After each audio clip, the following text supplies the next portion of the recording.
Welcome back to Bulgaria and welcome back to Bdin Vidin in our Football Manager 24 Build a Nation save. At the end of last season we completed phase 4 and qualified for Europe, and we now move into phase 5, which is to try and win the title. Right guys, welcome back to another episode of our Build a Nation save here in Bulgaria as the manager of Bdin Vidin.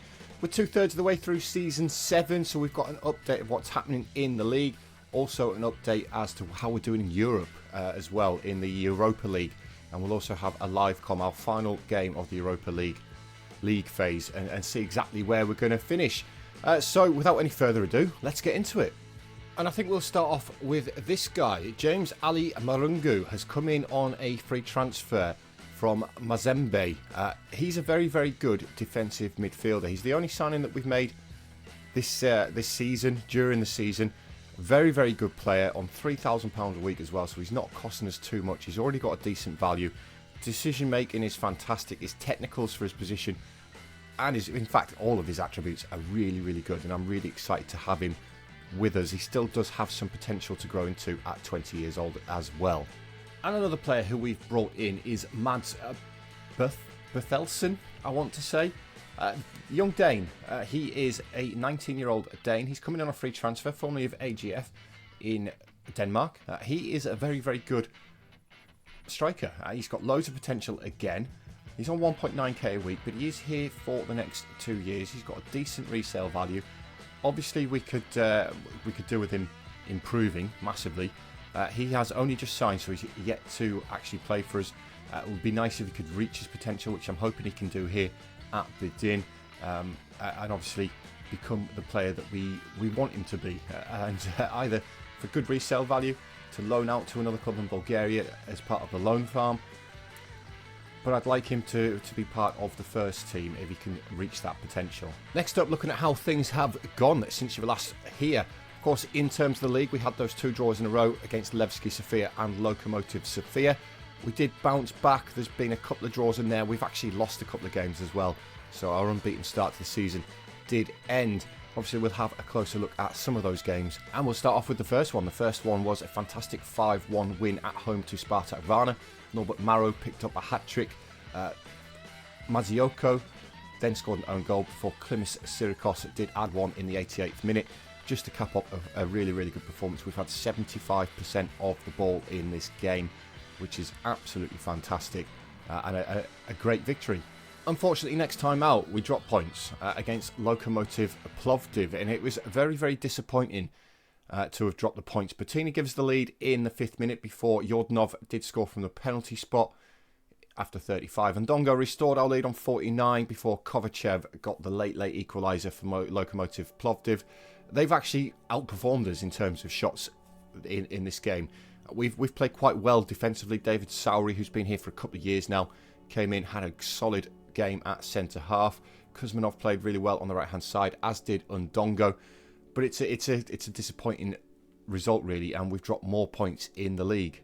Bounce back next time out against last season's bogey team in CSKA 1948. Weverton and Nectar Triantis with the goals, both in the first half. Elliot Anderson did get one back for CSKA 1948 with about 20 minutes remaining. It's another good performance from a Bdin point of view. Again, we've dominated the ball. We still give up far too many shots though, but defensively we've done well. McNulty and Triantis with good ratings. Weverton picking up the man of the match reward. Follow that up by thumping Botev Vraka 4-0. Triantis, Suprian, Marcus and Maro with the goals in this one. Suprian picking up the man of the match award. 76% possession, I think, is the highest I've ever seen it. Loads of shots, still giving up shots to Botev Vraka though. They're still managing to get 8 shots away despite only having the ball 24% of the time. That could be a formation thing. It could also be the players that we've got. Obviously, I said it in the last episode that we do get exposed down the wings because we don't really have any defensive players there. We've got wingers who come back and help out, but if they've gone up forward, obviously the opposition turn the ball over, we're exposed down those flanks. So that's obviously one downside to this tactic. We're going to stick with it though because of the tactic testing thing that we do, and we may look to change it next season. But yeah, fantastic 4-0 win against Botev Vraka. Unfortunately, we then lost our first game of the season in the league, and it was away to Pirin Blagovrad. It was very, very disappointing. Ivan Prikodoko, I think is how it's pronounced. He's one of my youth players who I've signed for the future. He came into this game, rotation in the squad, obviously with Europe. He did get himself a double. Unfortunately, we did concede 3 goals. Marelson and Edmar with the goals for Pirin Blagojevic. Again, they've had a lot of shots, which is like I said, really, really concerning going forward. It could affect where we finish in the table, but I'm committed to sticking to the tactic testing. Hopefully we can do it. Carlos Gallego came in for this one. He played quite poorly at 6.4, but he has run 12.5 kilometres, which just shows you how intensive this is. You can see Marungo has ran 14.5 kilometres in that defensive midfield role. So we do obviously make the players work hard, and it's possibly what's affecting us. Again, it's something for us to have a look at. I might tweak the tactic just a little bit going forward, but I am going to stick with it. We lost our second game in a row, so we've gone through the first 13-14 games of the season unbeaten. Then we lose 2 in a row. This time away to Ardakar. Diogo Silva from central defence got both the goals for us in this one. Again, squad rotation. Diogo Silva is still a good player. He's still he's still a decent player, and he can still do a job for us. He got 2 goals. Unfortunately, Kajali got 3. Mitkov from the penalty spot scored the 87th minute winner. We were in the lead with 12 minutes remaining, and Ardakar got themselves 2 goals. Again, we've had more of the ball, but we've given up far too many shots. Bounced back in the next one with an absolutely fantastic result against the best team in the country, Ludogorets Razgrad. Sirikos got himself a hat-trick. Bertini got himself one as well. Marcos missed a penalty. Weverton was also sent off in the 72nd minute. But we've put the ball in the back of the net, which is the main thing. 74% possession against Ludogorets Razgrad is absolutely crazy. You can see by their squad on the right-hand side that they didn't have their star players playing from the start. Gudjonsson, Fofana on the bench possibly helped us out a little bit, but by the time that those players came on, the game was already done and dusted. It was a great performance, really, and it's pleasing to see Sirikos getting himself a hat-trick. I followed that up against Septemvri Sofia. 2-1 victory, 2-0 up at half-time, and Dongo and Sirikos with the goals. Bashov got one back on 68 for Sofia. We've restricted Sofia to just the 8 shots in this game, so it's worked well in this game, has the tactic. Again, very, very good. We've had 22 shots. It's disappointing that we've only scored 2 of those, considering 13 were on target. Their goalkeeper has had a 7.8 rating, which shows you just how well he's played. We couldn't keep that good run going, though, against CSKA Sofia, and we were beaten 3-2. 1-1 at half-time. Paulo Bernardo got us underway. Tobias Heintzer equalised on 30 minutes. We took the lead again through Facundo Zabala in the 51st minute. He's come in there on that left-hand side for the injured Abraham Marcus. You can see he's picked up an injury in the 10th minute. McNulty was sent off in defence, which has obviously not helped the result, and it's spurred Sofia on. Trekov and Turtsov with 2 late goals for Sofia, and it's more points dropped. And finally, at home to Slavia Sofia, a nice win in this one. Weverton and Carlos Gallego with the goals after the hour marker. Gallego's is very, very late on. Restricted to Sofia to just the 3 shots, 74% possession again. Fantastic, fantastic performance in this one. And where that leaves us in terms of the league table is, after 20 games, we're currently in 2nd place. We're 4 points clear of Ludogorets Razgrad. They do have a game in hand, though, but we're ahead of them. Botov Plovdiv are having a fantastic season. They're currently 4 points ahead of us, and they have a game in hand as well. I wouldn't be disappointed if Botov win it. It'd be nice that it's somebody different than Ludogorets Razgrad. Levski Sofia are even further behind as well. Yeah, it's been good. We're still not going to be in top goal scorers, though, which is concerning. But we do have the two top assisters in the league in Weverton and Abraham Marcos. Of course, we've got 10 games of the regular season left to go, so we do need to start thinking about closing that gap to Botov Plovdiv if we can. So, looking at how we've got on in the Europa League so far this season, guys. Of course, we were here last episode for that fantastic 7-0 win over Famalicão on the opening day. It's been a bit hit and miss so far this season in terms of the Europa League. You know, we've done quite well. There's been some big wins in there, which obviously we're going to have a look at now. And the first of those came away in Greece to AEK Athens, and it was Maro Marcus and an own goal from Zafarakis which saw us take all 3 points in this one. Marcos was particularly good, played very, very well. And it's great. We're off to 2 wins in the Europa League. Fantastic start for us. Unfortunately, we couldn't repeat that in the next game, and PSV Eindhoven came to Bulgaria. Syracuse did get a goal for us, but it was too late by that point. We were already 4-0 down to PSV. We've played quite well. You know, it's a very even game in terms of the match stats, and just unfortunately, like we've seen in the league, guys, that we do concede far too many goals. So, disappointing result.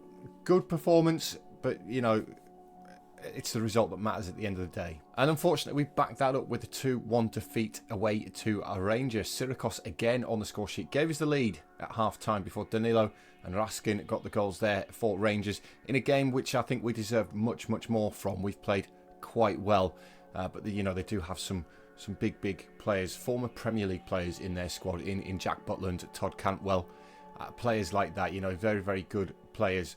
Marcus picking up the match award again. Maro has had an absolute shocker up top. I am just so short of options on the bench, which you'll see in a minute. Obviously, because of the wage structure that we've got, the amount of players, youth players that I've got, which take up a vast majority of my wage structure. But we are looking to build for the future. We're also looking to get the loan farm started, and we have loaned a few more players out during the winter transfer window. But we followed that game against Rangers up with this absolute thumping of Lian. Syracuse with a double, and Ndongo with a double. Marcos and Kuzmanov with the goals.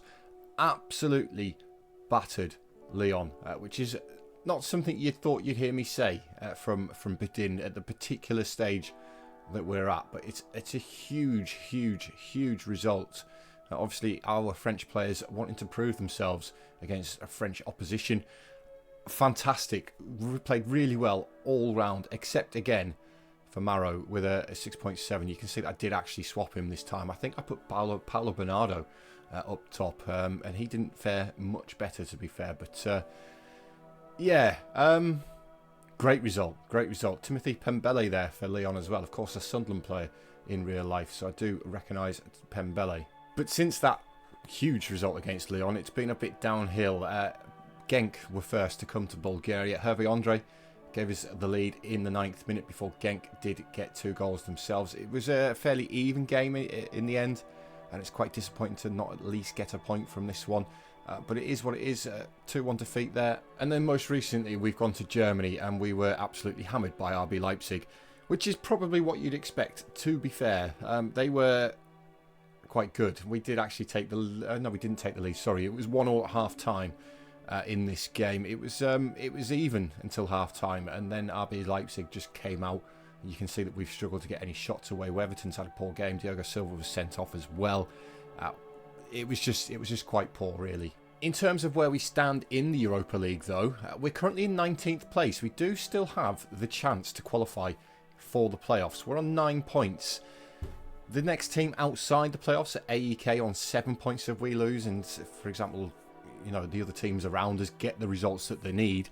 There's still the opportunity for us to not go through. You can see Levski Sofia are right on the cusp as well, on 7 points in 24th place. But there is an excellent chance for us here to go through to a knockout round of Europe, which would be absolutely fantastic, both for the club and the nation. It'd be great if Levski could get through as well. Obviously, we'll catch up with how the other Bulgarian teams are doing later at the end of the season, really. We'll see, you know, where we're at coefficient wise, but it's a great season so far in Europe for Bdin, much better than last season. So guys, now that we're all caught up with everything that's going on, we do have today's live com, which is against Sporting, believe it or not, in the Europa League, and this is the opportunity for us to go through to that playoff round. If we do go through, we'll do the draw as well and see who we're going to come up against. So let's get into the live com. So here we are, guys, then against Sporting. We're at home, which tends to not do us any favours in terms of Europe. I've noticed this season we do play much better away from home, and against a team like Sporting, who are absolutely massive, by the way, compared to Bdin, it could be quite difficult. Let's have a look at the lineup, though. We're going to start off with Gunnarsson in goal, of course, ever present first choice goalkeeper. Very good for us. We're hoping that Luis Felipe can overtake that going forward. Felipe has gone out on loan to the second tier, by the way, to see if he can get some game time and help his development, which is why the bench looks so bare, as you can see. In defence, we have the regular three. We've got Triantis, Andre and Garcia McNulty. They've had an okay season. You can see by their match ratings on the right-hand side, they have actually played quite well. All of them averaging about a 7, which is pretty decent. Weatherton and Marcos as the two defensive wingers. Weatherton's had a great season, 15 assists. Marcos has got 13 as well, so those two wide midfielders do work quite well for us. The two defensive midfielders is Supriyan, and then we have obviously new signing Ali Marungu, who you have seen briefly. Very, very good player, hoping that he can again become the player that we want him to be. In terms of a segundo volante on attack, which is the role that we play in, he's very, very good. His finishing is the only thing that really lets him down. But he's still settling in. He's only made 5 appearances for us so far, so we'll have to see how he gets on. Up top is the regular 3. It's Ndongo, Maro and Styrikos. 2 of them have had a good season. Maro's got a 6.9 average rating, which you're probably thinking is not that bad, but that is inflated by the fact that he has 1 or 2 fantastic games for us, and then he just disappears. And nothing, he does absolutely nothing, which you can probably see in his form chart. He's got a decent game up here, but then he's just average, poor, average. It's not great from Norbert Maro's point of view, particularly with the attributes that he does have. He should be doing much better. But Styrikos has got 13 goals this season, and Ndongo's got 15. They've spread the goals and the assists around between them. So hopefully they can do the same again today. So then, as the players come out into a snow-covered Bulgaria, this may work in our favour. It could be something that we're used to, and obviously the Portuguese aren't used to. So could work in our favour. The ball is going to be really hard for me to see, guys, because it always is when it's snowy. But let's go and get the game underway, and hopefully we can get the result against Sporting, who currently find themselves in 10th, so they have qualified already. They do have the first highlight, though, and it's going to be a free kick, which is going to be taken by Moreira. Hopefully he misses. Gunnarsson's had to punch it behind for a corner. Decent free kick there from Moreira. Now, while the match engine's going on, guys, I have made some changes to OBS. Hopefully, last episode was absolutely shocking, the recording of the match, the sound quality and stuff like that. It was shocking. So I have made some changes. Hopefully it's better this time around, but you please have to let me know. Hopefully it looks better, and just the sound was shocking in that last episode. I don't know what's going on there. It's new PC stuff. I'm working it out. I'm not good at this stuff anyway. Styrikos takes that throw in, finds Triantis, gives it back to Styrikos, round his man into the area, has the effort. It's woeful from the Greek. Shocking effort there. Should be hitting the target at least working the goalkeeper. As now we have Sporting coming forward. It's Malheiro with the ball on the right hand side. He forced all the way back to Eduardo Quaresma. Quaresma with the ball into Hjulmund. Back to Quaresma again. Malheiro on the edge of our area, takes it past his man too easily, pulls it back for Alfonso Moreira, gets his 12th goal of the season, and Bdin find themselves behind in the 23rd minute. Can we get back into it? Half hour on the clock. It's going to be Ali Marungu to take this deep free kick towards that back post, headed clear by Quaresma, but Marcus picks it up, feeds it into Ndongo. He's put the ball in the back of the net, gets his 16th of the season, and 10 minutes after Sporting take the lead, we draw level. Bdin coming forward again. It's going to be Ali Marungu from the edge of the area to take this free kick. Can he hit the target? He can. It's towards the top corner. I think it hit the post and has come back out. A little bit of a goalmouth scramble there, but they do manage to get it away. As now it's Moreira, the goal scorer for Sporting, with the ball. Quaresma back to Israel in goal. Israel goes along. Can Weatherton win it? No, he leaves it for Triantis. Triantis loses out, and Elmas has got past him. And Elmas puts the ball in the back of it. That's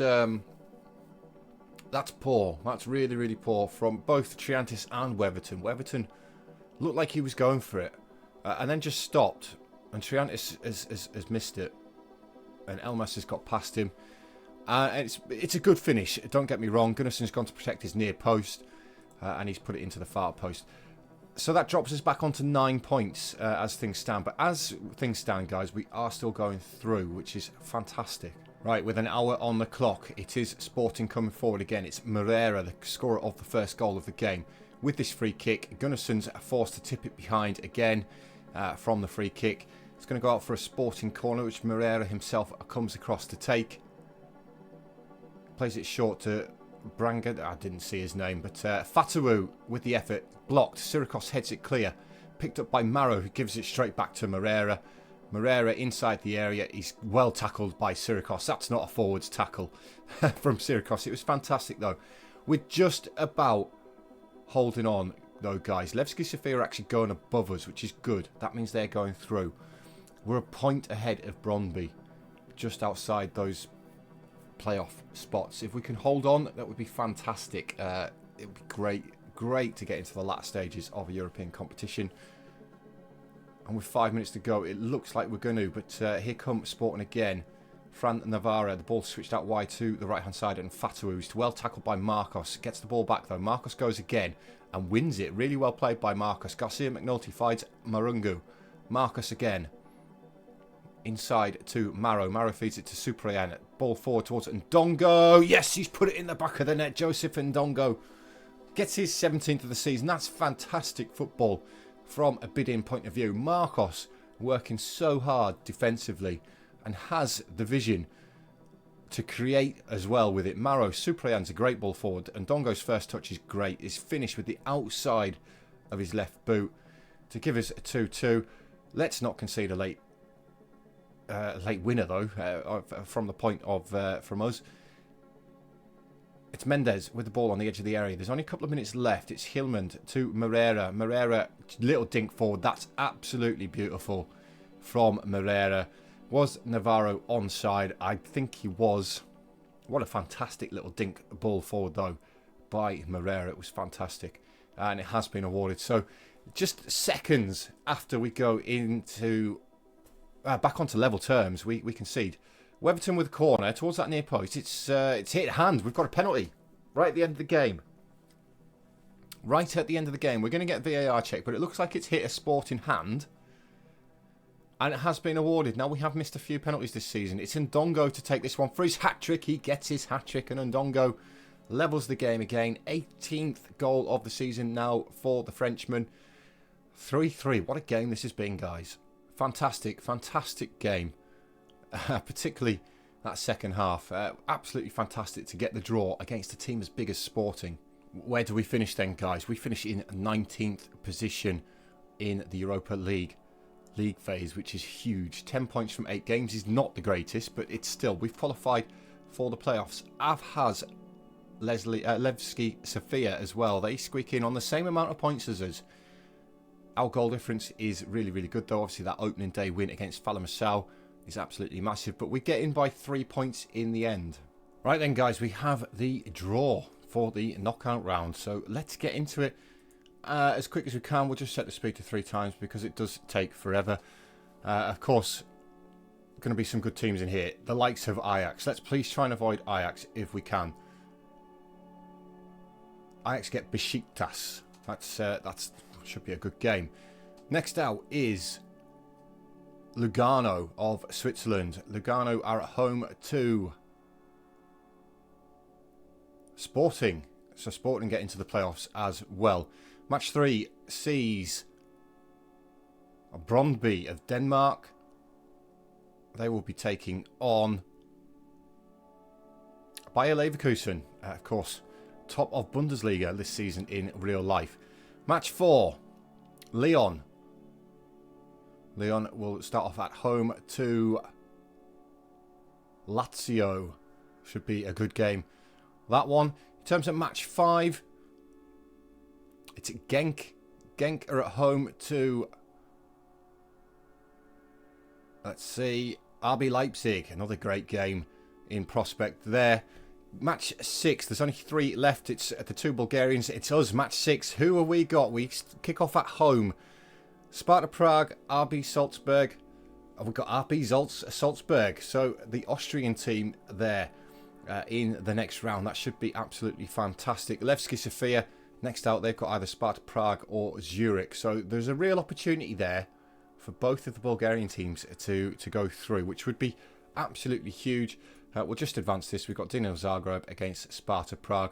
So, RB Salzburg should be Should be a decent game. RC Salzburg do have a very decent squad, but I think it's one that we can win. If I'm being entirely honest, I do think it's one that we can win. Hopefully. Hopefully. That would be great. Levski Sofia against Zurich as well. So yeah, RB Salzburg should be quite good. That's going to be it for today, though, guys. Just a couple of little bits of housekeeping. You can see that if you can see it above my head, you can see that we're very well off financially. We've got £6.99 million in the bank. We are slightly over the wage budget as well, but that doesn't really matter. We have made some improvements to the training facilities, the youth facilities, youth recruitment and junior coaching over the stage of the season, which again is good. It's growing the squad, growing the club. We've also now bagged our Continental C coaching license as a manager ourselves, so we are becoming a better manager in terms of our own attributes. But that is going to be it for this time, guys. We'll be back at the end of the preliminary phase, where hopefully we're still in Europe. I very much doubt that we will be still in Europe there, but we'll have a quick look back at what actually happens. So we'll be back at the end of the preliminary phase. But until then, guys, thank you for watching, and I'll see you next time.